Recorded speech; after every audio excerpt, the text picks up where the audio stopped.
श्रीमद्भागवत तृतीय स्कंध त्रयोदश अध्याय। शुक उवाच एमन्ते मैत्रेय वचन शुणी विदुर तो समन कृष्ण चरिते भाव भरी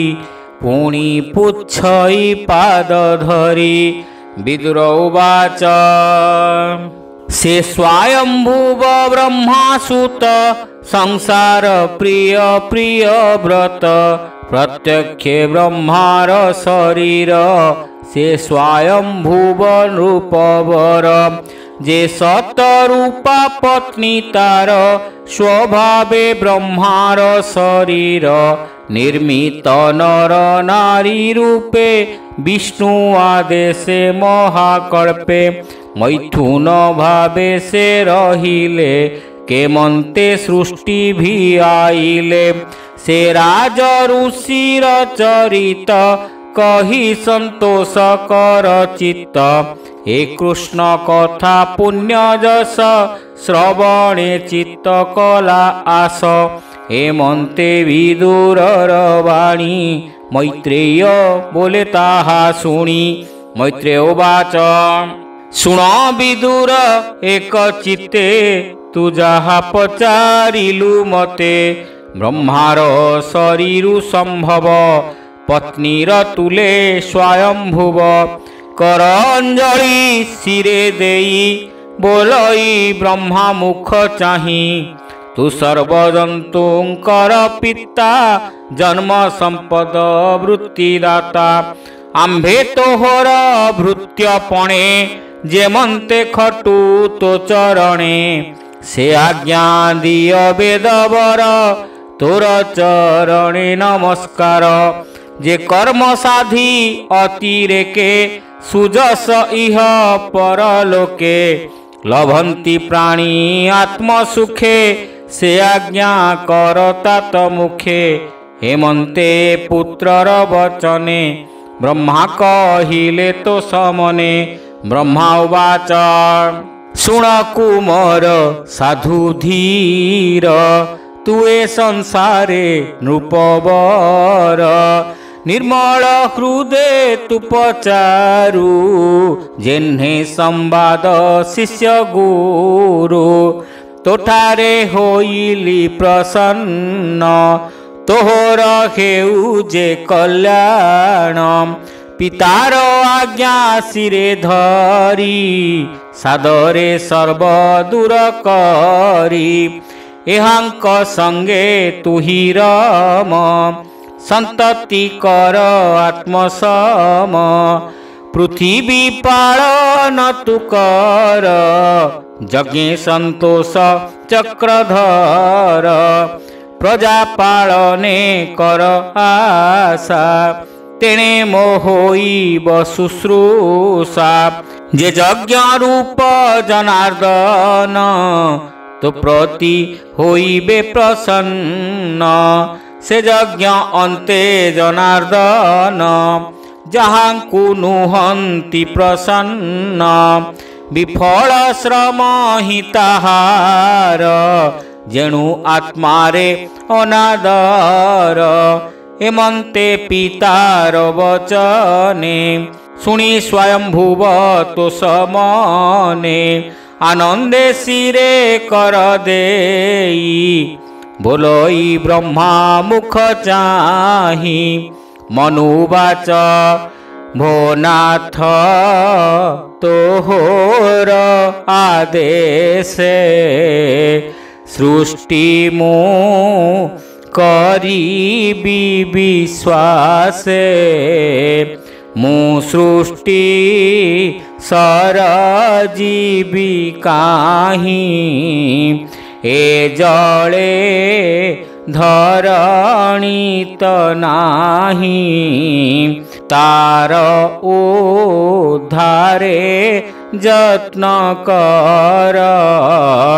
जेमंते सृष्टिर संचार। मैत्रेय उवाच एमंते पुत्रर वचने ब्रह्मा विचारे निज मने माया प्रलय जल राशि पवन संगे मुझे ग्रासी पृथ्वी निवेशिली जले प्रजा कल्पिली जोग बले देव असुर पितृ नर पशु पतंग महीधर वृक्ष औषधि उच्च नीचे धरणी स्थापिली जे संचे एबे तो जले नाही मही एमंत ब्रह्मा विचारई जले न देखी वसुंधरी विधाता मने ध्यान करी मही बुड़िला महाजले केमंते उद्धरी विबले जार आदेशे अवतरी मुए संसारे अधिकारी से हरि जेबे दया करे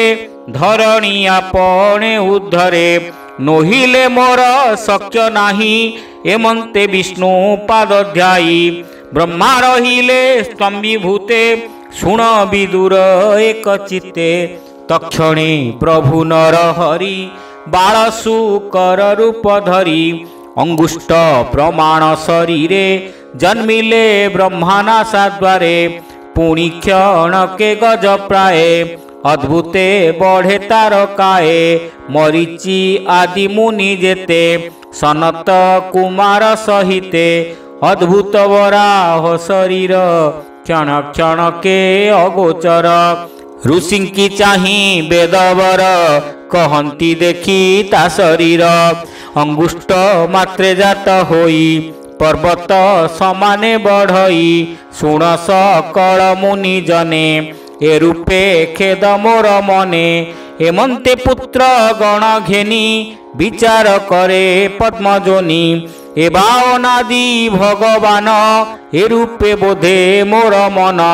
हेमंत जानी वासुदेव गर्जिले गजेन्द्र स्वभाव ब्रह्मादि ऋषिंक समेते हरस कले सर्वचित्ते दिगपुरिला गरजन्ते अद्भुत शबद सहिते से माया मय रूप हरि छळे सुकर रूप धरी देखि चकित मुनि जने आनंदे विचारती मने जन सत्य तप निवासी मिली सकल ब्रह्म ऋषि स्तुति करती मन तोषे धरणी उद्धरिवा आसे जहार गुण अनुवादे क्षम नुहंती चारि वेदे जारूप मन ज्ञाने चिंती अशेष शास्त्रे न जानती मुनिंक स्तुति वाक्य शुणी तक्षणे प्रभु चक्रपाणी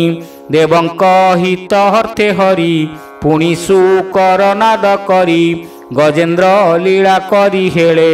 विष्णु पशिले महाजले खुरलांगुड़ मुखे ताड़ी शबद शुभे घड़ घड़ी जल प्रवेश पूर्वे हरि पुच्छ उत्क्षेप ऊर्ध्वे करी लंफरे आकाशे उठिले कठोर सटा कंपाइले बराह देहे जल कणे शून्य तिंतिले देवगणे लांगुल वृष्टि जल लागी दिग होइले सौभागी सुतीक्ष्ण खुर क्षिप्त जले समुद्र उछुले कल्लोले पर्वत प्राय देह कांति ज्योति समूहे झटकंती मही खोजंती प्राणवासे धरणी उद्धरिवा आसे कराल दंत ओष्ठपाटी ऊर्ध्वे मुनिंकी देई दृष्टि अंग निर्घात वज्र प्राय देखी जलधि कला भये तरंग कर उच्चे करी डाकई रख दई तारी हे यज्ञेश्वर त्राही कर मुतुंभ चरणे किंकर समुद्र मुख राव गोळे हरि पशिले रसा तळे जळे निमग्नाव सुंदरी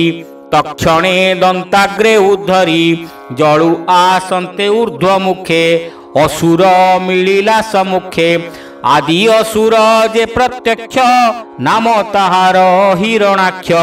गदा बुलाई अति बेगे मिलिला यज्ञनाथ आगे मत मातंग जेने मही कर्कश दंते विदारई लीलाए असुर संहारी गजकु जे सने केसरी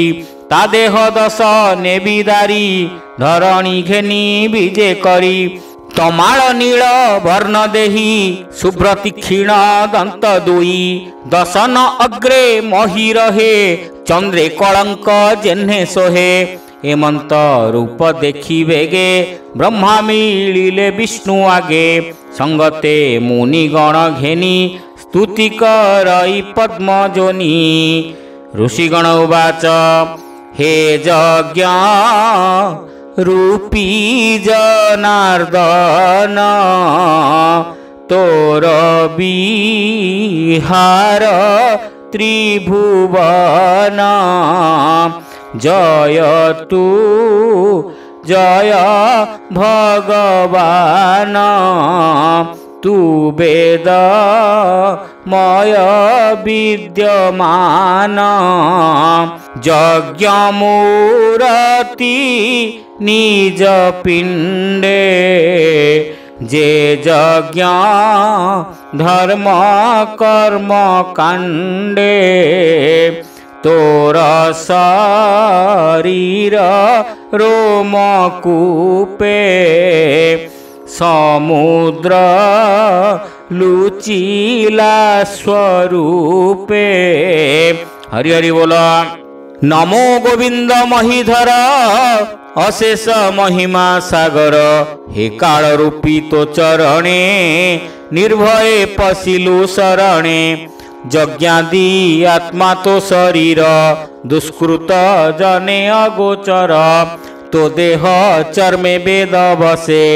अनल रोमकूप देशे घृत आहुति नेत्र जुगे चतुर होत्र पाद लागे ए यज्ञ श्रुच तोर तुंडे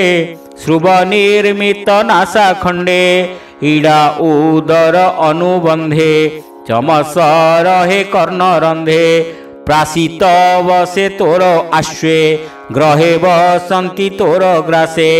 चर्पणे अग्निहोत्र रहे दीक्षा तो अनुजन्म बहे जे उपसद तिनि इष्टे से तोर ग्रीवादेश अटे दंते प्रायणी उदयिनी जिह्वारे प्रवर्ग्य कुघेनी शिरे होम रहित अग्नि आवर उपासना वर्णी प्राणे बसंती चित्ती गण सोम तोरेत आचरण सदन तोहर अवस्था सप्तधातुए तोर संस्था तो देह संधि सर्वमात्र तू सर्व यज्ञ क्रतु मात्र मंत्र देवता रूप तू ही तू द्रव्य क्रतु क्रिया होई वैराग्य भक्ति आत्मजय कराऊ ज्ञान उदय तू विद्या गुरु ज्ञान दाता सकल जीव पिता माता अखिल मूर्ति भगवान तोर चरणे नमो नम तो दंत अग्रे वसुंधरी विराजे निज रूप धरी कियबा देवा पटांतर जले जे सने करिबर पद्मवनरु से निर्गत दंताग्रे पद्मिनी शोभित हे जे सुकर तोर देह अशेष यज्ञ वेदमय दंते धरणी करे शोभा किबा उपमा आंभे देवा पर्वत शृंगे जलधर जे मंते दिशई सुंदर ते मंते शोभित धरणी तो दंत अग्रे चक्र पाणी एबे धरणी स्ताप जले भोनाथ तोर माया बळे ए भूमि जीवलोक माता तू नाथ जीवलोक पिता तो बिनु केबा अन्य बळे मही उद्धरे महाजळे एणु विस्मय आंभ नाही अति विस्मय विश्वे जेहि ताहाकु तू ही माया बळे सर्जना कलु ए शयळे ए जे ईश्वर तोर देही सकल वेदमय एहि जले पसंते तो शरीर जलधि दिशे भयंकर तो रोम अग्रे जल राशि उच्छुली शून्य मार्गे आसी से जल बिंदु स्पर्श मात्र सकले होइलु पवित्र जन तप सत्य भुवने आंभे जे रहु तो समने तोरोम जले करि स्नान आनंदे तोष कलु मन पवित्र कलु पिंड प्राण तोर शरण नारायण तो कर्म पार जानिबारे जे जन मने बांछा करे ताहाकु बोली मंद गति जेणु असाध्य तोर गति तो जग माया गुण बळे आंभे मोहित एसयळे एणु विश्वकु सुख देई आंभंकु नाथ कर त्राही। हरि हरि बोल। मैत्रेय उवाच ब्रह्मादि मुनिंक वचने वराह रूपी तो समने जड़े बसाई वसुंधरी अदृश्य होइले मुरारी से हरि अभय चरणे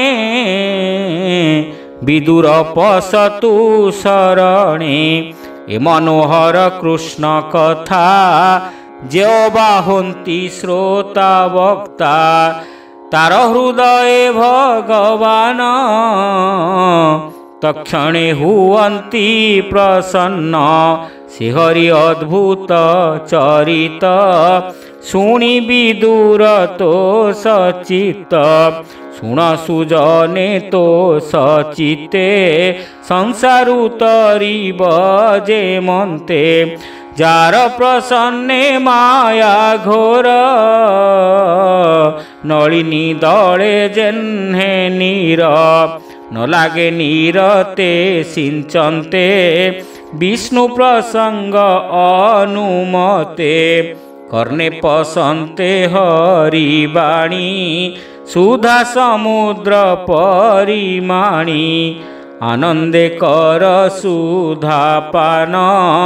जेणे होइब तत्व ज्ञान भावे तृतीय स्कंधे भागवत भावे अद्भुत वराह चरित भावे एणे निवेशी बुद्धि चित्त भावे कहई दास जगन्नाथ भावे कहई दास जगन्नाथ। हरि हरि बोला। इति श्रीमद्भागवते महापुराणे पारमहंस्यां संहितायां तृतीय स्कंदे वराह प्रादुर्भाव वर्णने नाम त्रयोदश अध्याय।